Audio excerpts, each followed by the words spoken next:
Hey, everybody. Welcome to the Daily Objective. And today is Philosophy Friday, but our resident philosopher is unable to join us yet, hoping he's able to make it. Until that time, I'm actually going to talk about something not entirely related to the topic of the day, which is Xenophanes, if I'm pronouncing that right, and other pre-Socratic or pre-Platonic philosophers. I'm going to talk about something else, and we'll see if Jason's able to join and get back to plan A. Please leave a like. Hit that join button and super chat your questions and support. So we've seen January 6th a lot in the news lately because of the hearings going on in Washington, D.C., which raise a lot of topics. And I've been thinking about how polarizing of a topic the January 6th events were, and how the way people look at the January 6th events often is indicative of their general political affiliation or political philosophy.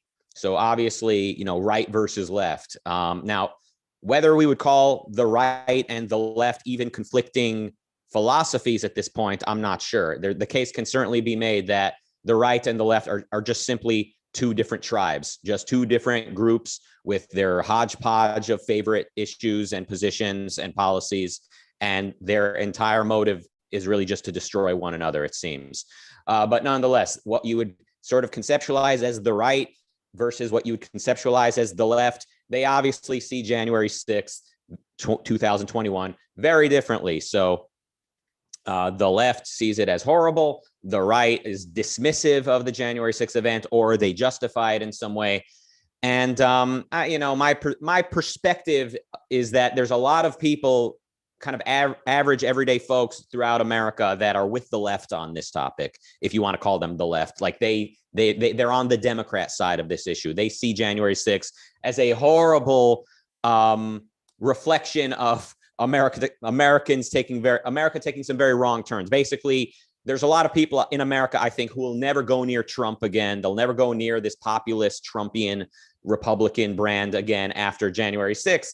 And I could be wrong. And, we can look at the election results in upcoming elections to see if I'm right. Although obviously many people on the right won't believe the election results either way. So, there's that. So we are continuously moving into the Tower of Babel. Again, the right versus the left on this topic. And that was the January 6th summary.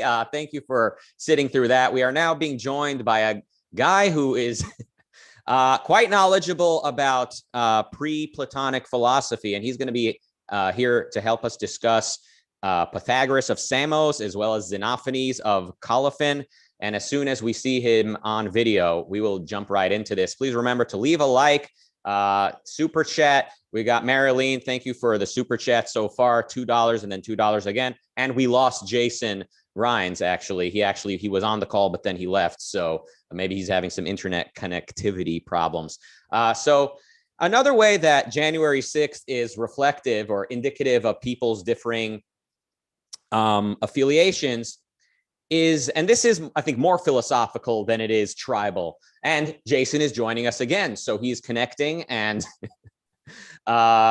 in just a moment here, God willing, Zeus willing, we are, ladies and gentlemen, the man of the hour, late, fashionably late, and I'm here to so get the party sorry. started. I'm so sorry for keeping everybody waiting. I'm just really sorry about that.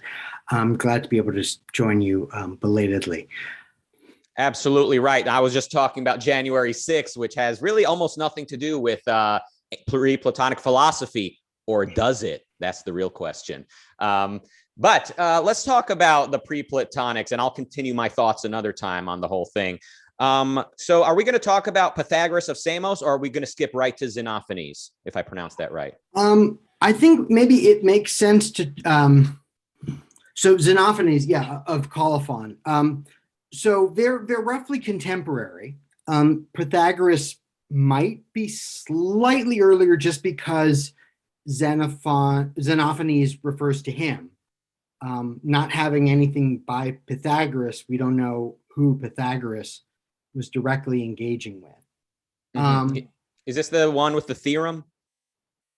Pythagoras, for whom the Pythagorean theorem is named. Now, It's ill-named for a couple of reasons. For one thing, people had been doing Pythagorean triples.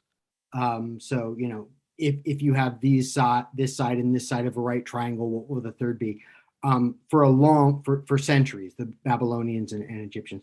Now, that doesn't mean they had a general proof that a squared plus b squared equals c squared. You get a sort of proof, at least a specific proof by case in Plato's Meno, and that's probably reporting a kind of thing that had been worked out by Greek mathematicians.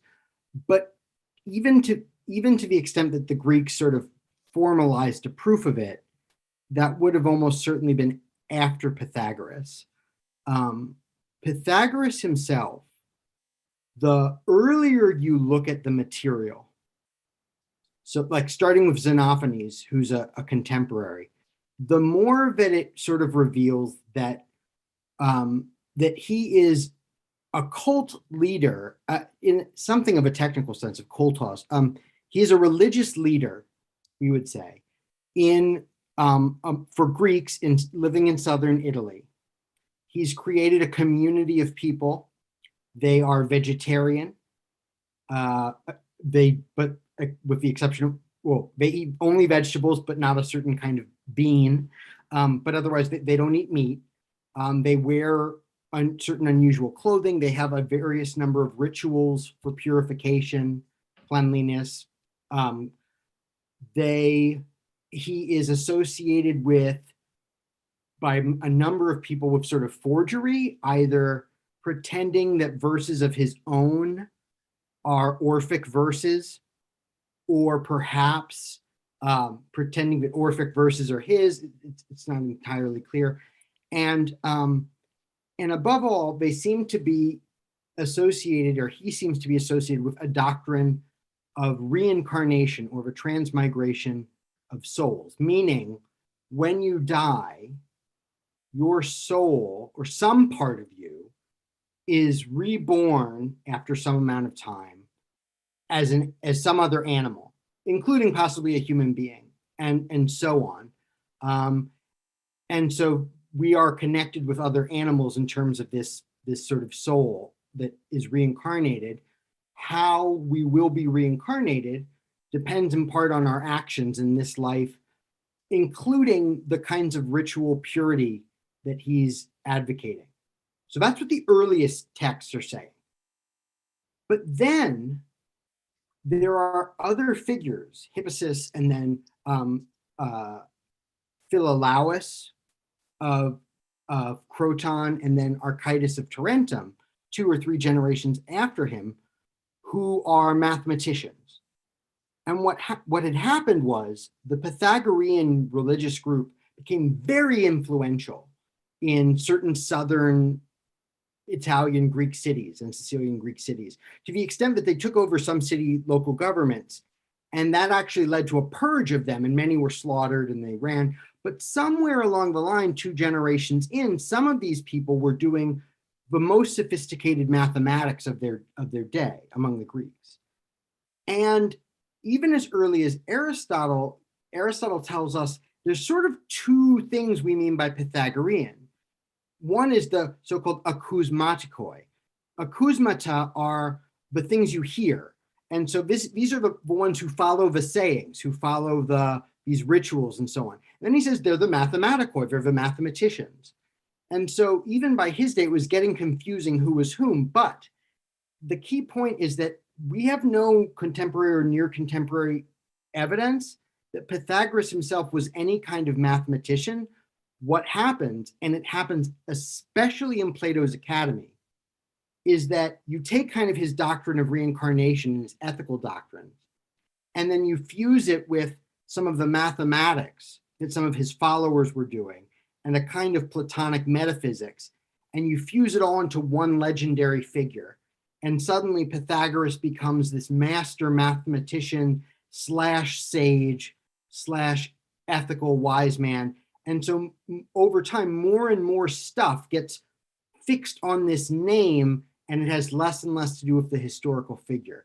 But his near contemporaries, people like Xenophanes and Heraclitus, tend to talk about him like a religious charlatan, basically. like a guy who's faking stuff, pretending to know things, passing off other people's work as his own. And does the conflict between those two parties, does that relate to the topic of today, which is philosophers versus poets? Not exactly. So it's not like there was a conflict between the acousmatic or sort of ritual Pythagoreans on the one hand and the mathematical ones. They seem to be one community. It's just that there were sort of different notions of what Pythagoreanism or Pythagorean philosophy was. And it's really in Plato's Academy, looking at a few Pythagoreans, that Pythagoreanism comes to mean a mathematical structure of reality kind of philosophy. So I don't think that was an internal conflict, but some of the people who criticize Pythagoras, people like Xenophanes of Colophon, Heraclitus of Ephesus, they are figures, philosophical figures who are early in the what by Plato's time was what he calls an ancient quarrel, an old battle between philosophers and poets. And in a word, this is basically the ongoing criticisms that philosophers have for the world presented in the poems of Homer and Hesiod and then subsequent poets, where there are highly anthropomorphic gods and supernatural creatures and beasts and monsters and centaurs and gorgons and that kind of thing. And so it's sort of and then once the philosophers criticize the poets go right back and criticize the philosophers, so that you get someone like Aristophanes, a comic poet, attacking Socrates. And he's not the first poet to attack philosophers. The interesting thing about Xenophanes, who I guess we'll talk about, is he is a poet, but he is a poet who is a philosopher and who attacks the other poets. And so he's on the philosopher's side, though he himself, his profession is poet. Mm-hmm. But he fights against the poet's side, so to speak. Yeah, so he doesn't like the Homeric gods. He thinks they're immoral and they're anthropomorphized. So he doesn't like that gods are being depicted with human characteristics. He prefers, is this kind of an early sign of what we would now recognize as the image of God, as this sort of like bodiless, omniscient, omnipotent? Somewhat. So you see this in a number of kind of religious traditions that feed into Western thought. But I mean, let me start with this with an anecdotal point. Terry Eagleton, the Catholic / Marxist literary critic, really attacked at one point new atheists like Richard Dawkins, in his God Delusion book, saying, you attack this ridiculous anthropomorphic picture of God, when in fact God is the ground of all being, and we all know that. And Dawkins pointed out, like, look, you can have the most sophisticated fancy pants theology you want. 90% of people who believe in God picture in their head a guy standing on clouds with a white beard and sandals, right? And if not that, they at least think he has, even if they think of God the Father as this supernatural all being, they think he has a son who walked as a man, and at least for Christians, right? So there's always been, even in the Abrahamic monotheistic traditions, there's been tension over how anthropomorphic God is.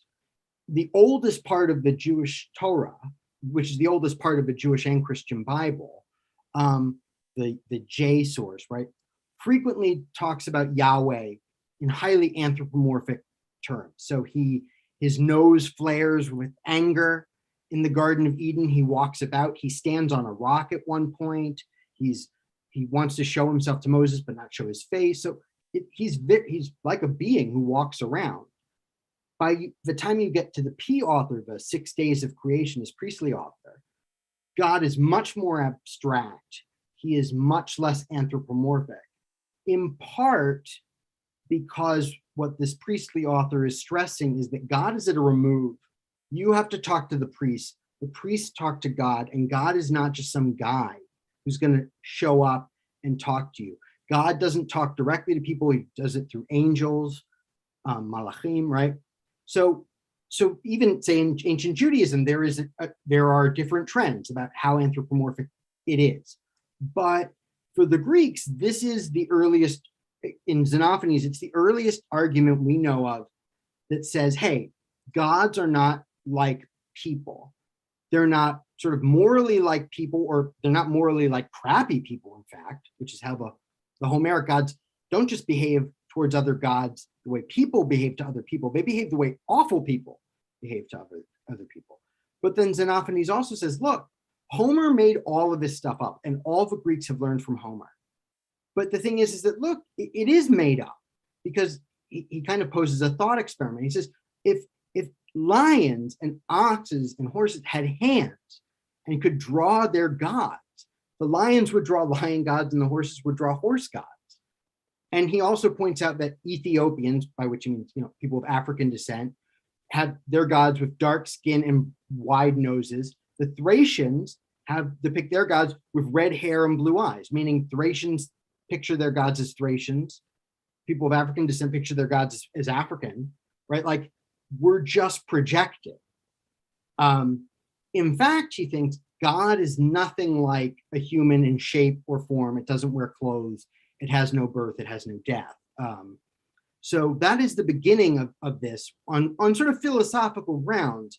Whatever God is, or the gods are, I should say, they have to be something radically different from us to do the kind of cosmic thing that Xenophanes and other Greek philosophers think they do. You're not going to have a being that sort of encompasses the cosmos, which is a sphere and is timeless and moves things with its mind, that has hands. What does it need hands for? It can move things with its mind. What does it need a mouth for? There's no one for it to talk to. So that's where you get some of this stuff beginning. Mm-hmm. So Xenophanes, he generally thought very little can be known about the gods or God. Basically kind of take it all with a grain of skeptic salt, I suppose. Yes. But there is a good process to follow to get closer to the truth. Yeah. Xenophanes is, like I said, is a poet. He lives in the 6th century BCE, the 500s. And what he says is that he was already 25 years old when the Medes, the Persians, invaded Ionia. That's the southwest corner of Turkey on the coast, which was a major Greek place. And so this is in the 540s and 530s, the Persian Empire of Cyrus the Great invades and conquers that area. And then he says in this poem that we actually get some decent biographical information. He says, 62 years I've been wandering around since then. So he's saying this at the age of 87. So at 25, they invaded, he left, he wandered around as a wandering poet, performing for whoever would pay him and offering his advice, because he does offer advice to people. And in that process, he does develop philosophical thought. He seems to be influenced by the Milesian natural philosophy that came before him. There are a couple places where he says that which they call Iris, this is the rainbow goddess, is a cloud, red and green and indigo. Meaning, like, he's taking these, Homeric beings and he's saying they're clouds, but this idea that things are made of cloud or air, this sounds like some of the Milesian stuff of Anaximenes and so forth. So he is influenced by them. But the interesting thing is, this early, right, late 6th, early 5th century BCE, he already has remarkably, pretty impressively sophisticated epistemological distinctions. He says, those things of which I speak, no man knows for sure. For even if they speak the truth, they do not know it. But belief is allotted out to everybody. So he's saying, look, even if one of these people who has these theories happens to be right, he just happens to be right. We don't really know this. And he also says, presumably as a preface to what he says about the gods, let these things be heard as something resembling the truth. So believe this is something, like the truth. I don't claim to know this, but I think it's something like this. And I think that's quite remarkable that he's saying, he's able to distinguish being right from being from knowing. Knowledge is not just a true opinion, because you can have a true opinion and it not be knowledge, because it just is how it seems that way to you. And he can also distinguish between something that might resemble the truth and something to accept provisionally or as a sketch from something that's precise or exactly true. And that's really important in order to develop sophisticated epistemological categories like scientific knowledge. Yeah, so an aha moment I've had when studying objectivism is realizing that like the enemy of the true is the arbitrary, right? So it's not just that it's true versus false, it's true versus arbitrary, right? Like it's all about the method. I mean, is that would you say that's a fair kind of sort of approach? So a point being that like metaphysically, the alternative to truth is falsehood. The alternative to reality is postulated unreality. Unreality isn't the thing, but it is the thing in people's minds, so to speak. But epistemologically, the enemy of knowledge, or the enemy of getting at the truth or trying to get at the truth, is the arbitrary and evasion. So in that sense, the arbitrary methodologically is absolutely the greater threat. As long as you are committed to getting at the truth and you're honest with yourself about your methods and you have some reasonable direction about what you're doing, falsehood is not a permanent state, or it's not a death, it's not an epistemic death sentence. It can be corrected. But what is arbitrary is barren. It does not suddenly start to become knowledge. It's cut off from the process of trying to get at reality. So just being wrong isn't that bad. But not caring about being right and wrong, or wanting one's will to supplant whatever evidence there is for what is right or wrong, that's really bad. Yeah, and like and kind of another sort of manifestation of this to me is like, let's say in politics, there's politicians lying to us, and then there's politicians bullshitting, and the latter being like, that is just like the worst situation where there's not even any regard for the truth. So in his own context, it sounds like Xenophanes, he's concerned with method. He's saying even if the people who speak of the nature of gods, even if they happen to be right, the fact is we can't know and they can't know if they're right, so we ought not take their word for it. Yeah, I think a little more precisely than method is he's concerned with epistemic state. He's concerned with what we really know versus what we opine, what we just think, even if it's true. I distinguish that from method just because we don't have fragments of him where he tells us a method for figuring these things out. But it is epistemic in the sense that like how we're thinking about this, how we're knowing, and so there are different, you might say, processes or there are different statuses that these thoughts have for us, or that they ought to. So yeah, and he is sort of telling his audience consciously, like, it's not quite method, but it is a sort of proceed with caution, or hear this in this way, regard what I'm saying in this light, not this other light. And that seems to be part of his sort of, I think some of that must be part of how he sees what's wrong with the poets. That is to say, he thinks Homer's wrong. And he sees it as wrong and bad, and not just wrong and bad, but dangerous and harmful in their negative ethical influence by depicting the gods as bad. He certainly thinks his picture is closer to the truth and better and less harmful for you, better for the character of the kids you're going to raise with these stories. But I think he must not want to just be the next Homer saying the next bunch of BS. And I think to some extent, I think you're saying like, look, don't just go all in on this, because I don't really know. Nobody really knows the details about the gods. And that becomes an interesting refrain in Greek philosophy, that on the one hand, the gods, by being the most, say, real or the most good or the most whatever of things, in some sense, are a thing that is sort of most knowable, because whatever kinds of So the more stable a thing is, the more quality a thing has. Typically, you might think the easier it is to know it or have certainty about it. And if anything, the gods would be like that. So that's on the one hand. On the other hand, there's also this thought that goes back and is sort of just part of how the Greeks think about their gods. Like, gods know whatever they want to know. They see all. Mortals do not. Gods have knowledge and mortals have opinion. And mortals in particular are limited to opinions when it comes to things that are just the province of the gods. And that the gods sort of keep to themselves as their inmost secrets. I mean, if nothing else, most of them are way up there in the heavens. Like, we can't see them except from afar. Telescopes won't be invented for 2,000 more years. So there's this tension between what is of the gods is something we do not pretend to know.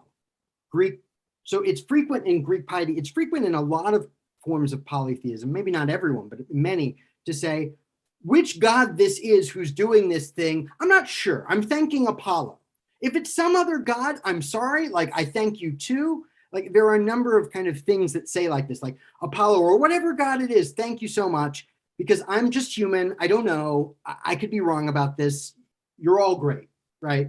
And so there's this epistemic humility about the gods, and the gods have knowledge. We have something less. On the other hand, the gods are this this divine object, and that would seem to be the best kind of knowledge, perhaps the most knowable thing, or something like that. So, and you see this ultimately. I think of the kind of apex of this in Plato's regard for the form of the good in the Republic, where he says, on the one hand, for those philosophers who know it, the form of the good is the most knowingly known thing. It's the most knowledge, but it's the last thing they come to learn, and it's the hardest thing to learn. He compares it to looking at the sun. The sun is the most visible thing. It's the brightest thing. It's also the hardest thing to look at, and your eyes have to get really strong to do it. So that's how Plato kind of meshes those two contradictory sort of impulses. The equivalence between generation and destruction is a note regarding Xenophanes. Did we discuss that yet, or is that no? So right. Once we get to Xenophanes, we start hearing a little bit more about generation destruction. So Aristotle at least puts in Xenophanes' mouth a sort of account that so Xenophanes does say that we're wrong to think that the gods have human voice or human clothes or human birth, right?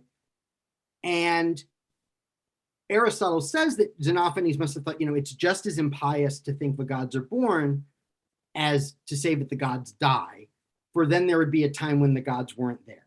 So the Greeks absolutely think that the gods, there are two defining characteristics for the gods in Greek thought. They are immortal while we are mortal. They are better than us in every way. So we're here, they're here. Part of we die, they don't, they're immortal.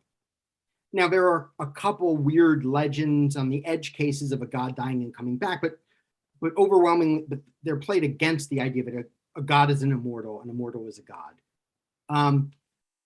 Okay.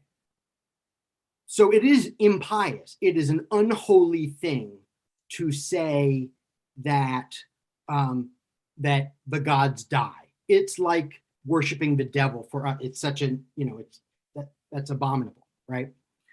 And Aristotle sort of interprets Xenophanes when he says that the gods don't have mortal birth to have had some kind of argument like, well, if they can't die, it has to be balanced out that they can't have been born, presumably because in either case, there's a time when the gods weren't there. Now, we don't know that was Xenophanes' argument, and Aristotle does have a tendency of sort of reconstructing an argument, often an argument that makes sense to him, and this is an argument that makes sense that Aristotle likes, that there wasn't a time when the gods came to be. But it does seem from at least Anaximander on, in that quote that we looked at last week about the things perish into the things from which they come to be, right? For they pay penalty to each other for their injustices. according to the ordering of time, that there is already this paired notion of creation and destruction, generation and coming to be and passing away. And, or as it sometimes put, generation and corruption, which doesn't mean becoming corrupt, it means being destroyed, being undone. And there eventually this solidifies in this thought, and that Plato gives expression to, that anything that comes to be passes away. Anything that doesn't pass away must have never come to be. Because if it comes to be, it means it's possible for it not to be, since coming to be requires a time when you weren't and then a time when you are. But if there was a time when you weren't, it implies that there could be a time again when you aren't anymore. And this sometimes is also thought as just, it's inherent in the fact of being generated, that you are corruptible, you are destructible, you will not last forever. Now, for Plato, this will get tricky because he'll want to say that the universe is both created by God and the gods, and that it will never perish. But on his own, and this, even Platonists, ancient Platonists, even Plato knew this was problematic to say. And they knew it was problematic to say because they knew their view was generation and corruption versus never born, never die, timeless, or at least immortal for all time. And so perhaps this is already there in Xenophanes. At any rate, the pairing, not born, not dying, is probably there, or things that get generated will die, but then they'll come back, they'll be generated again, and then they'll die, and so on. And everything comes from earth and water. That apparently is the view of Xenophanes. So remember I mentioned that there is this thing, the doxography, the writing down of the doxa, the opinions of these natural philosophers. And it goes back in a way to Aristotle and his student Theophrastus. So the whole way of seeing the pre-Platonic philosophers as having a series of doxa, and those doxa including a view about what the arche is. The arche is the starting point or the first principle or the thing everything's made out of. And so you say for Thales, it's water. For Anaximander, it's the aperon. For Anaximenes, it's the aperon aer, it's the infinite air. For Xenophanes, it is earth or earth and water. And Heraclitus, it's fire. That's the schema that they're starting to put these guys in. It's not super clear what Xenophanes thought about this.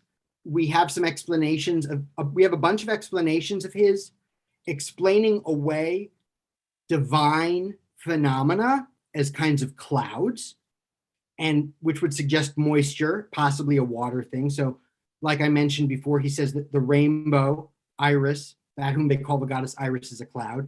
He also seems to say that about what we call St. Elmo's fire.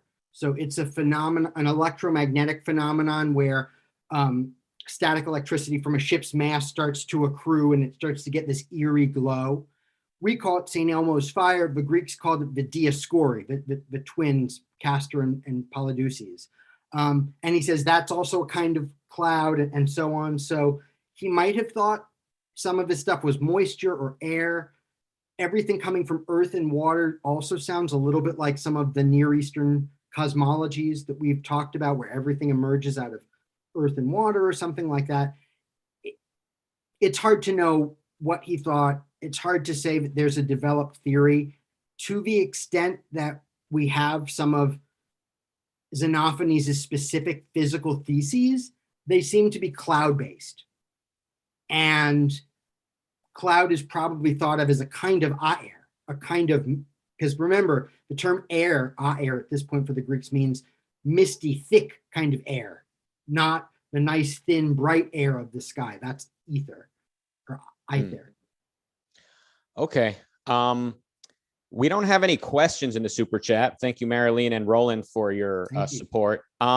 Is there anything else you wanted to cover with regards to Xenophanes, or anything you wanted to cover today? Well, there are a few things. So I wanted to point out, so Xenophanes has these critiques. He critiques Pythagoras. He basically says he's a fraud. he passes off other people. He says polymuthia, much. Oh, sorry. Now I'm thinking of the Heraclitus thing. Never mind. But he says that he criticizes Homer and Hesiod. He clearly sees Homer as a figure who gave the Greeks the views they had when they wouldn't have thought it already. So this is like, he thinks of this as an ideology, a belief system. And we've talked a lot about his critique of anthropomorphism of the gods. We haven't talked much about what he thinks the gods are. He says there's at least one God above all gods and men. So it's not monotheistic, because there are these other gods, this one God is above. And he says it's like a well-rounded sphere, and it effortlessly shakes all things with its mind. And it doesn't move about, for it wouldn't befit it to go one place and then another. So it seems like this is a sphere, perhaps at the center, perhaps at the outer edge of the cosmos. It seems to be probably the cosmos. Perhaps it is the cosmic sphere itself, or perhaps it is the earth. And it has a nous, nous, that's just an ionic version of the word nous, which is the Greek word for intellect, your smarts. And it's, for Plato and Aristotle, the word they most associate with our powers of reasoning, at least at a conceptual theoretical level. And this is the first example we have of a Greek philosopher relating the gods to nous, to intelligence, and saying that with intelligence they move everything. And so he says that he effortlessly shakes things with his mind. What does that mean? We don't know, but it turns out to be influential later on. And the last thing I'd like to just mention is that I didn't talk as much about the moral critique that Xenophanes has about the poets. So at one point in a poem we have of Xenophanes, is he criticizes the stories other poets tell. He includes in that stories about centaurs and many-headed giants. He calls them the fabrications of our fathers, the made-up stuff of the older generations. He also criticizes telling stories about the constant conflict between different Greek heroes or factions, and instead thinks we should hear kind of better examples presented to us. And that sort of fits with another critique besides the anthropomorphism, but a moral critique of a depiction of the gods in Homer and Hesiod. And so Xenophanes says in this poem, Homer has shown the gods doing all things shameful to men, stealing and lying and adulterating and committing adultery, right? And the interesting thing is, so first off, it seems to be he's saying, you're depicting the gods as doing everything that we say is bad for people to do. Everything that brings shame on a human being, Homer's gods do. And it's true. You can find examples of every one of those things in the Iliad, the Odyssey, and in various things called the Homeric hymns and other early epic poetry.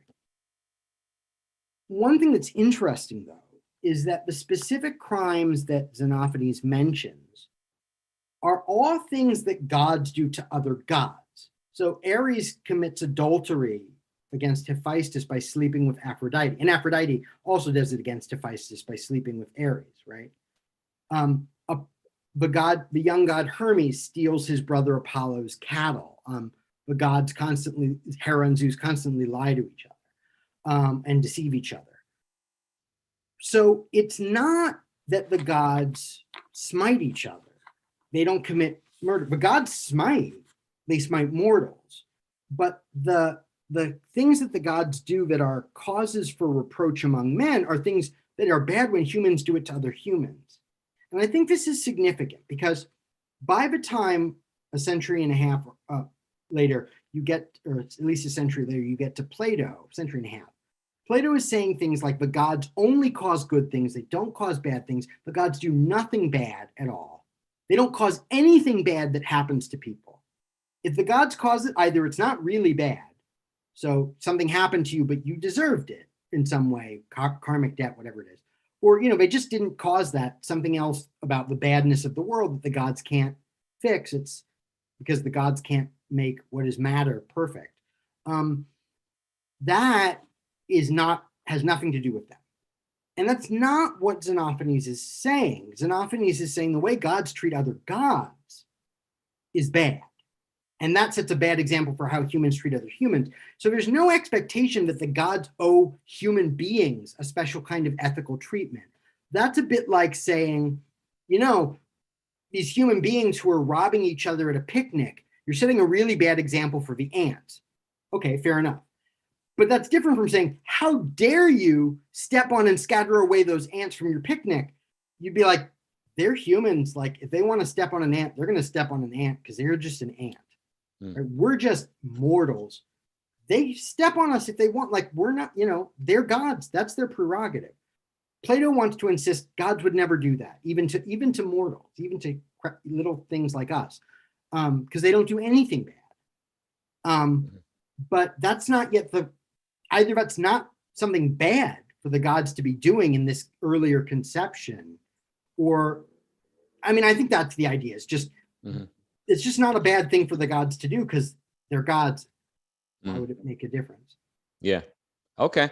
Thank you, Enric, for the super chat. So I don't have any more questions. We have a few minutes left. Should I actually, it's kind of unusual. I began the episode talking about how people look at January 6th. Maybe I could share my closing thought on that and see if you have any thoughts before we call it a wrap. Sure. Is it? Yeah. All right. So I mean, obviously the tribal divide on how people look at January 6th can just be seen by looking at like CNN versus Fox, right? Like, you know, the two Fox tribes is not showing the hearings, basically. I mean, so basically people who think January 6th was horrible versus people who are either dismissive or even justified in some way is sort of loosely the two tribes.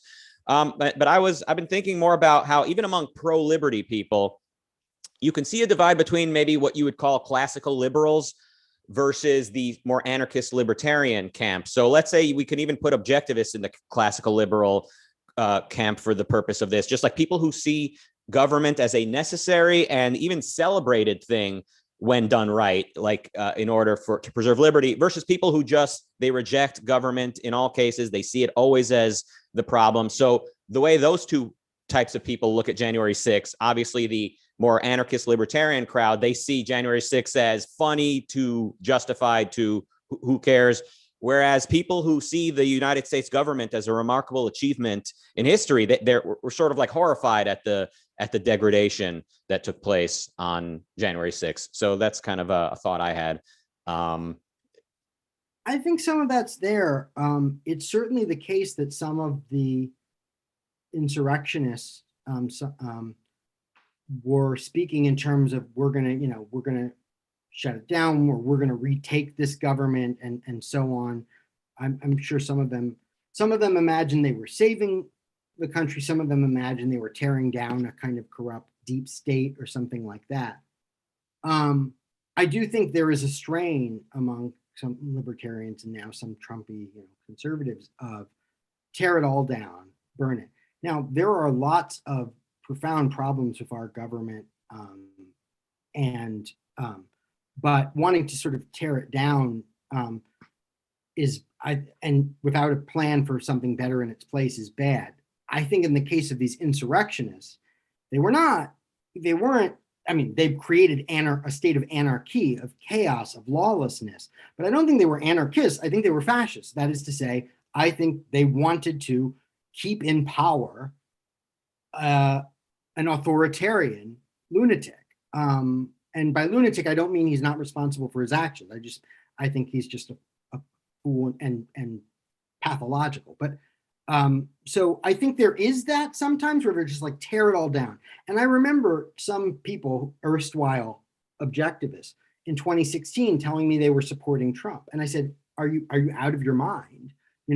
And they said, "No, I just like burn it all down." And I said, "Look, it took the founding fathers at the tail end of the Enlightenment to create the government that we got, and it was already stained with slavery and other things. Like, you really think in this context you're going to create a better political system? Like what?" And I think to some extent, some of these people are like, "No, it's just going to be me and my guns." And if that's your way of thinking, I mean, you've rejected the project of peaceful civilization, and Yeah. So I mean, this brings up maybe the link between the tear it all down mentality and fascism, which again, some people think as opposites, but maybe demonstrably one leads into the other. So yeah, okay. Well, thank you for that. I guess go ahead if you got another. Mm-hmm. Yeah, it's striking that not anti-totalitarian, but that anarchists themselves have always been bedfellows with totalitarians, anarchists and communists, and fascists. In a way that they are allies against liberal, Republican, democratic governments, systems more or less decent, based around a more or less sane and principle of governance. Obviously, these are mixed cases. These are not perfect states by any means. Many of them are profoundly problematic in other ways, but at least they're trying to have the rule of law. At least they're trying to have government by the consent of the governed. At least they're trying to have some amount of rule of law, which is to say some amount of rights, because a certain amount of non-objective law just can't even be called rule of law. That is like, there are laws in communist countries, right? And they're designed to be broken so that people have leverage over one another. That's the kind of point. So that's not the rule of law, right? That's the rule of pull in the form of unmanageable law. Anyway, but leaving that aside, I think there's something profoundly sort of nihilistic about some of these, at least many of these sort of anarchistic groups, and it doesn't surprise me that they are frequently bedfellows with so-called right-wing and so-called left-wing totalitarian authoritarians. At the end of the day, anarchists want a world ruled by force, and at the end of the day, that's what fascists and communists want too. Yeah. Could you answer this as briefly as possible? Did the ancient Greeks first recognize rule of law? Yes. Yeah. That's in fact in Plato's Laws and in Aristotle's Politics, the idea of rule by law rather than by men is first put in those terms. Yeah. And if they hadn't, life would probably be nothing like we experience today. I mean, just like, again, because you mentioned the founding fathers at the end of the Enlightenment just barely came up with America. And like, if just barely the stars aligned in order for these Greeks to come up with what they come up with. I mean, we can't take these things for granted and just be reckless, right? Yeah. So Plato is anti-democratic, Aristotle less so. He wants a kind of balance of aristocratic and democratic elements.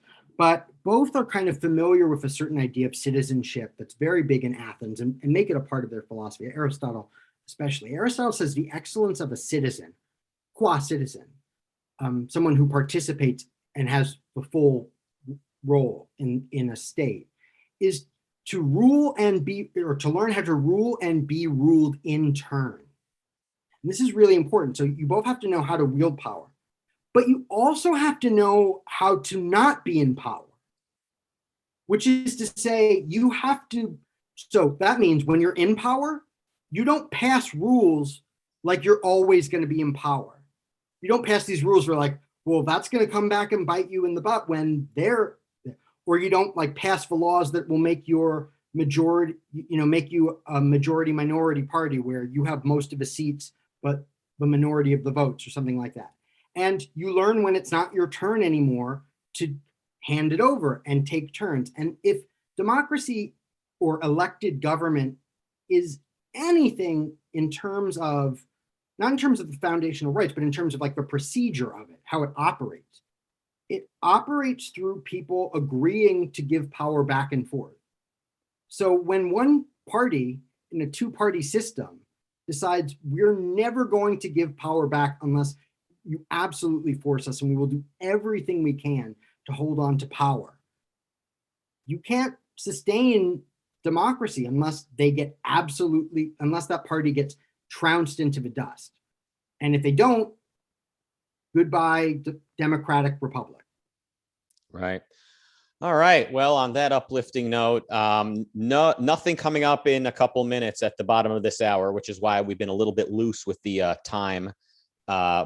But then coming up at 8 p.m. UK time, it's James Valiant, Robert Nasser, and Amy Nasser continuing their discussion of Leonard Peikoff's Keeping It Real. The topic this time will be Ayn Rand's personal courage. Then at 10 p.m. UK time, it's TV Talk with Mark Pellegrino, Jennifer Buani, and Jacqueline Schumann. And they're going to be discussing the show Ozark. That's going to be nice. All right. Thanks, Jason. This was a wonderfully enlightening discussion, as always, and looking forward to the next. Thank you all for joining us. Please leave a like, hit the super thanks button, leave us a super thanks, hit the join button. Let's do this, folks. See you back here next week for the Daily Objective, and goodbye.